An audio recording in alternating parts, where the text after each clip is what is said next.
Good evening friends, welcome to Think Easy official channel.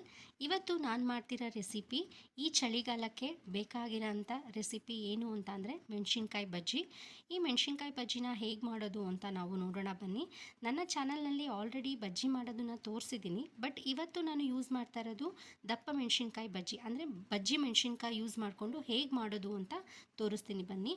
ಇಲ್ಲಿ ಒಂದು main ಇಂಗ್ರೀಡಿಯೆಂಟ್ನ ಹಾಕ್ಕೊಳ್ತಾ ಇದ್ದೀನಿ. ಆ ಇಂಗ್ರೀಡಿಯೆಂಟ್ ಹಾಕ್ಕೊಂಡ್ರೆ ಕೂಡ ತುಂಬ ಚೆನ್ನಾಗಿ ಟೇಸ್ಟಿಯಾಗಿ ಬರುತ್ತೆ ಈ ಬಜ್ಜಿ. ಸೊ ಅದಕ್ಕೋಸ್ಕರ ಈ ವಿಡಿಯೋನ ಮಾಡ್ತಾಯಿದ್ದೀನಿ. ಬನ್ನಿ ಹೇಗೆ ಮಾಡೋದು ನೋಡೋಣ.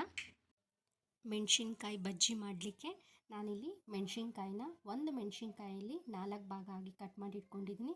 ಅದು ಸ್ಟಫಿಂಗಿಗೆ ನಾನು ಸ್ವಲ್ಪ ಜೀರಿಗೆ, ಪೆಪ್ಪರು, ಉಪ್ಪು ಕುಟ್ಟಿ ಪುಡಿ ಮಾಡಿಕೊಂಡು ಈ ಥರ ಪೌಡ್ರ್ ಥರ ಮಾಡ್ಕೊಂಡಿದ್ದೀನಿ. ಇದೇನು ಪೌಡ್ರ್ ಥರ ಇದೆಯೋ ಅದನ್ನು ನಾನು ಎಲ್ಲ ಕಡೆಯೂ ಈ ಥರ ಸ್ಪ್ರೆಡ್ ಮಾಡ್ಕೊಳ್ತೀನಿ. ಯಾಕಂತಂದರೆ ಅದು ತಿಂದಾಗ ನಮಗೆ ಈ ಖಾರ ಎಲ್ಲ ನೀಟಾಗಿ ಸಿಗುತ್ತೆ, ಜೀರಿಗೆ ಅಂಶ, ಖಾರ ಆ ಥರದ್ದೆಲ್ಲ.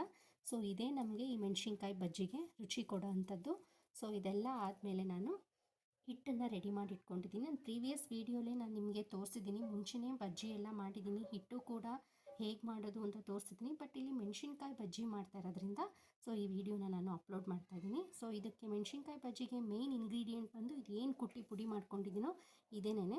ಸ್ವಲ್ಪ ಜೀರಿಗೆ, ಸ್ವಲ್ಪ ಉಪ್ಪು, ಸ್ವಲ್ಪ ಕಾಳು ಮೆಣಸನ್ನು ನಾನು ಪುಡಿ ಮಾಡ್ಕೊಂಡಿದ್ದೀನಿ. ಫ್ರೈ ಮಾಡೋ ಏನೂ ಅವಶ್ಯಕತೆ ಏನಿಲ್ಲ, ಡೈರೆಕ್ಟಾಗಿ ಹಂಗೆ ಈ ಕುಟ್ಟಾಣಿಲಿ ಪುಡಿ ಮಾಡಿ ಇಟ್ಕೊಂಡಿದ್ದೀನಿ. ಸೊ ಇದನ್ನು ನಾವು ಎಲ್ಲ ಕಡೆಯೂ ನೀಟಾಗಿ ಹಾಕಿ ಈಗ ಬಜ್ಜಿನ ಹಿಟ್ಟಲ್ಲಿ ಮೆಣಸಿನ್ಕಾಯಿನ ಹಿಟ್ಟಲ್ಲಿ ಡಿಪ್ ಮಾಡಿಕೊಂಡು ಎಣ್ಣೆಗೆ ಬಿಡೋಣ. ಸೊ ಫ್ರೆಂಡ್ಸ್, ಫೈನಲಿ ರೆಡಿಯಾಗಿದೆ ನೋಡಿ, ಮೆಣಸಿನ್ಕಾಯಿ ಬಜ್ಜಿ ಹೇಗೆ ಕ್ರಿಸ್ಪಿಯಾಗಿ ಬಂದಿದೆ.